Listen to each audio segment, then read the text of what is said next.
ఎందుకంటే ఆల్రెడీ ఒకసారి ఎంట్రీ ఇచ్చేసింది కాబట్టి. సో ఇక్కడ ఎంఎస్ఆర్ కింగ్డమ్ అనే కామెంట్ చేశారు. ఎస్, నిజంగా అయితే కావచ్చేమో, కానీ ఐ రిక్వెస్ట్, మిమ్మల్ని కూడా రిక్వెస్ట్ చేస్తున్నాను. సో దయచేసి జాగ్రత్తలు పాటించండి. లాక్డౌన్ మళ్ళీ రాకూడదు.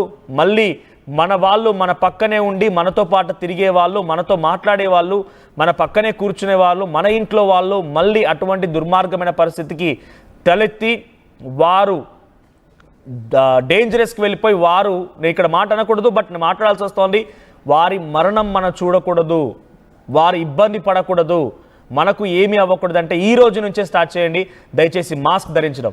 ఎస్, మా ప్రతినిధి ఏపీ ఇన్పుట్ ఎడిటర్ కృష్ణమోహన్ అందుబాటులో ఉన్నారు. కృష్ణమోహన్, సో కరోనా రానే వచ్చేసింది. వచ్చి రాగానే భారత్లో ఈరోజు 2 మరణాలు సంభవించాయి. దాంట్లో 21 ఏళ్ల యువకుడు కూడా ఉన్నాడు. అంటే మన గతంలో చూసాం, దీనికంటూ ఒక రూపం లేదు, దీనికంటూ ఒక మెడిసిన్ లేదు, ఏమీ లేదు, ఆ రకంగానే వస్తుంది. ఎవరైనా సరే రావడం వరకు మాత్రమే దాని వంతు, వచ్చిన తర్వాత అడ్డదారులు తొక్కి ఏదో ఒక రకంగా రచ్చరచ్చ చేసే ప్రయత్నం గతంలో కరోనా చేసింది. మరోసారి కూడా అటువంటి ప్రయత్నమే కనబడుతోంది. ఎలా చూడాలి?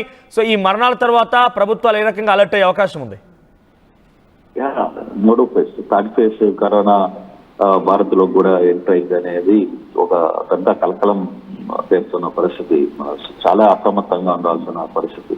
ఫస్ట్ ఫేజ్ కరోనా ఏ విధంగా ఇబ్బందులు పడిందో దానికి మించి సెకండ్ ఫేజ్ లో చాలా వరకు ప్రాణాలు అందరూ మొత్తం భారతదేశంలో కావచ్చు, 2 తెలుగు రాష్ట్రాల్లో కావచ్చు పెద్ద ఎత్తున మృతుల సంఖ్య జరిగిన పరిస్థితిని మనం మర్చిపోకూడదు. అయితే ఇప్పుడు భారతదేశంలో తొలి మరణం కావచ్చు, లేకపోతే 2 మరణాలు నమోదైనట్టుగా లెక్కలు అంచనాలు వస్తున్నాయి. మహారాష్ట్రలోని థానేలో 21 ఏళ్ల యువకుడు కరోనాతో మృతి చెందాడు. బెంగళూరులో కూడా మరో వ్యక్తి కరోనాతో మృతి చెందారు. దేశవ్యాప్తంగా ఇప్పటికే 250 మందికి పైగా కరోనా వచ్చింది అనేది కొంత అంచనా వేస్తుంది. ఏపీలో 3కి, తెలంగాణలో 1కి కరోనా అని చెప్తున్నారు.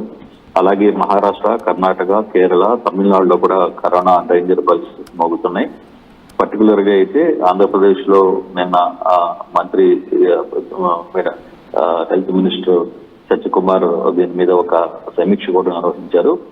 ఆందోళన చెందాల్సిన అవసరం అయితే లేదు, కొంత పాజిటివ్ గానే ఉన్నప్పటికీ ఎక్కడ ఆందోళన చెందాల్సిన అవసరం అయితే లేదు, కొంత జాగ్రత్తలు తీసుకోక తప్పదు అనేది చాలా క్లియర్ గా చెప్తున్న పరిస్థితి. అయితే 2 సార్లు మనకి 2 ఫేజులు కరోనా వచ్చిన నేపథ్యంలో కొంత అప్రమత్తం అవ్వాల్సిన పరిస్థితి పూర్తిగా ఉంది.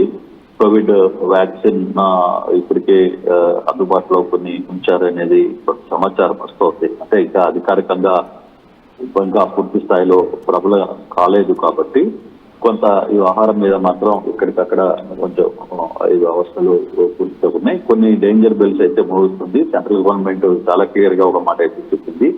ఇప్పటికే సభలు, బహిరంగ సభలు వీటన్నిటిని కొంత బహిష్కరిస్తే మంచిది అనేది ఇప్పటి నుంచే చేయాలి.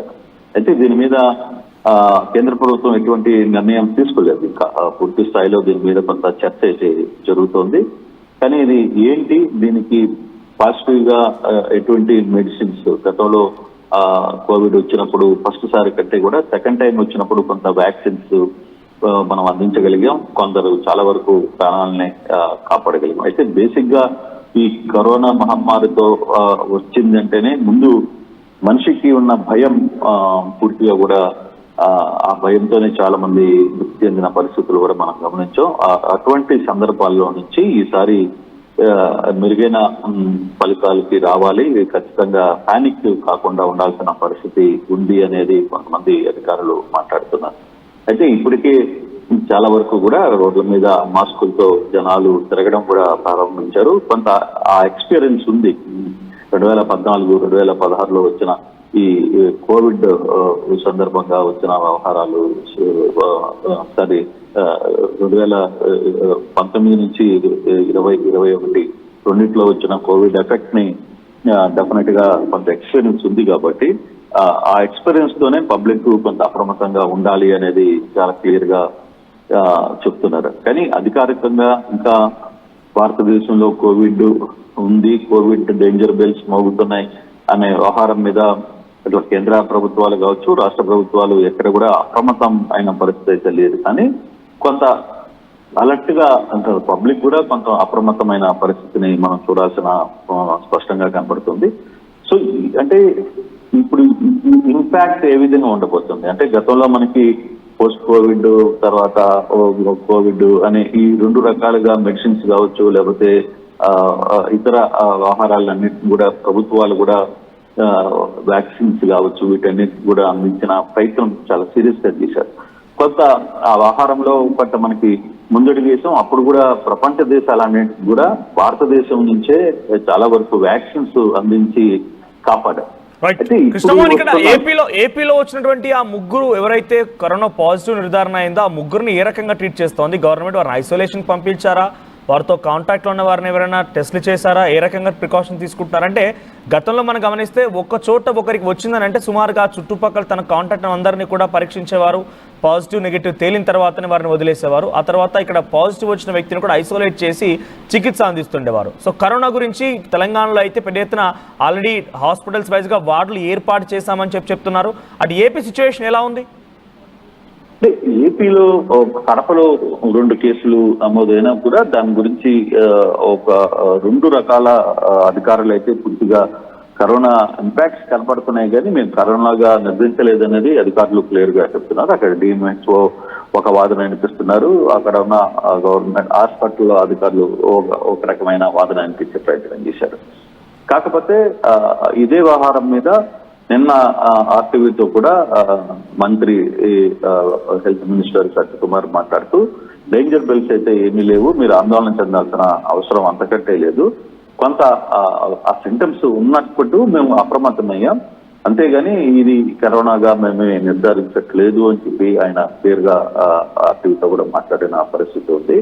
సో అటువంటి సందర్భాల్లో కొంత అప్రమత్తంగానే ఉన్నాం. అందుకే నిన్న పూర్తిగా కూడా సమీక్షలు కూడా నిర్వహించారు. దాదాపుగా 3 గంటల పాటు సత్యకుమార్ వ్యవహారం మీద చాలా సీరియస్ గానే ఉంటారు. ఎక్కడికక్కడ అప్రమత్తంగా ఉండాలి, ఏ విధంగా ఉండాలి, ఎటువంటి పరిస్థితుల్లో దీన్ని హ్యాండిల్ చేయాలి, ఒకవేళ భారతదేశం నుంచి అంటే ఇప్పటికే చాలా ప్రాంతాల్లో చాలా రాష్ట్రాల్లో కోవిడ్ వస్తుంది అనే ఒక సమాచారం ఉన్న నేపథ్యంలో ఒకవేళ ఆంధ్రప్రదేశ్ కి పరిస్థితి ఏంటి, దీంట్లో ఏ విధంగా మనం అప్రమత్తంగా ఉండాలనేది చాలా క్లియర్ గా సత్యకుమార్ వ్యవహారం మీద క్లియర్ గానే కొంత నిన్న అందరూ అధికారులతో సమీక్షలు కూడా నిర్వహిస్తున్నారు. అయితే ఇప్పటి వరకు కూడా అఫీషియల్ గా కొంత సమాచారం రావట్లేదు. క్లియర్ గా ఇది కోవిడ్ డే అనే నిర్ధారణకు వచ్చిన సందర్భం అయితే లేదు. అధికారులు కూడా తలో మాట మాట్లాడిన పరిస్థితి అయితే ఉంది. కాకపోతే ఇప్పుడు వరకు నిన్నటి వరకు తీసుకున్న ఇద్దరి పరిస్థితి కంఫర్ట్ గానే ఉన్నారు, ఎటువంటి ఆందోళన చెందాల్సిన పరిస్థితి లేదని. ఐసోలేషన్ దాకా పరిస్థితి ఇంకా ఆంధ్రప్రదేశ్ లో అయితే కనపట్లేదు. కానీ అప్రమత్తం అయితే గవర్నమెంట్ చాలా సీరియస్ గా అప్రమత్తం అవుతోంది. ఫర్దర్ గా ఒకవేళ ఈ కోవిడ్ కానీ మరోసారి వస్తే దీన్ని ఎలా రీప్యాక్ చేసుకోవాలి, దాన్ని ఏ విధంగా కంట్రోల్ చేయాలి, ఏ విధంగా ముందస్తు చర్యలు తీసుకోవాలి, పర్టికులర్ గా పబ్లిక్ దీని మీద కొంత ఎక్స్పీరియన్స్ ఉంది. గతంలోకి ఏ విధంగా దీన్ని కంట్రోల్ చేయగలిగాలి అనేది కొంత ఐడియా ఉంది. కాబట్టి పబ్లిక్ కూడా పానిక్ అయ్యే పరిస్థితి లేదు. కొంత ఐసోలేషన్స్ లో ఉండడం, జాగ్రత్తగా ఉండడం, మాస్కులు ధరించడం, చేతులు కడుక్కోవడం, శుద్ధంగా ఉంచుకోవడం, ఇటువంటి అంశాల మీద కొంత ఫోకస్ చేస్తున్నారు. పబ్లిక్ కూడా అవగాహన ఉంది. ఇప్పటికే రోడ్ల మీద కూడా చాలా వరకు కొందరు మాస్కులు ధరించి రోడ్ల మీదకి వస్తున్న పరిస్థితి కూడా మనం చూస్తున్నాం. అయితే ఎక్కువ ఎంత స్థాయిలో తీవ్రతలో ఉంది, లేకపోతే గతంలో లాగా మనం అన్ఎక్స్పెక్టెడ్ ఫస్ట్ టైం అయితే అసలు మనకి తెలియదు, ఏం చేయాలో కూడా తెలియని పరిస్థితుల్లో, మెడిసిన్స్ ఏం వాడాలో తెలియని పరిస్థితుల్లో ఉన్నాం. సెకండ్ స్టేజ్కి వచ్చే టైంకి కొంత మనమే ప్రపంచ దేశాలకి వ్యాక్సిన్ ని పంపించగలిగే పరిస్థితుల్లోకి వెళ్ళాం. సో కొంత ఆందోళన చెందాల్సిన ప్రక్రియ అయితే లేదు అనేది అధికారులు చాలా స్పష్టంగా చెప్తున్నారు. అట్లని మరి నిర్లక్ష్యంగా వ్యవహరించద్దని కూడా చెప్తున్నారు. Manoj. Right, thank you Krishnamohan. So Bharat లో తొలి మరణం సంభవించింది కరోనా కారణంగా. మహారాష్ట్ర తానేలో 21 ఏళ్ల యువకుడు, అదేవిధంగా అటు బెంగళూరులో కూడా మరొక యువకుడు మరణించినట్టు తెలుస్తోంది. ఇదేమైనా కూడా 2 మరణాలు సంభవించాయి. తెలుగు రాష్ట్రాల్లో కూడా కరోనా డేంజర్ బెల్స్ మోగిస్తోంది. ఆంధ్రప్రదేశ్లో 3 కేసులు, తెలంగాణలో 1 కేసు నమోదైంది. సో గతంలో కొన్ని ఉదాహరణలు మనం చూసాం, ప్రత్యక్ష సాక్షులుగా మనం అందరం ఉన్నాం. కాబట్టి కరోనా ఎటువంటి మహమ్మారి ఎంతలా బాధిస్తోంది, ఎన్ని కుటుంబాలను చిత్రం చేసింది, మన పక్కనే ఉండి మనతో మాట్లాడి మనతో స్నేహం చేసి మన పక్కన మన కుటుంబీకుడు కానివ్వండి, మన స్నేహితుడు కానివ్వండి, ఏ రకంగా మరణించారో అవన్నీ కూడా చూసాం. సో దాని నుంచి మనం బయటపడాలంటే దయచేసి తగు జాగ్రత్తలు ఇప్పటి నుంచి తీసుకోవడం మొదలు పెట్టండి. మీరంతా ఫేస్కి మాస్క్ కంపల్సరిగా ధరించండి. మాస్క్ లేకుండా బయటికి వెళ్ళ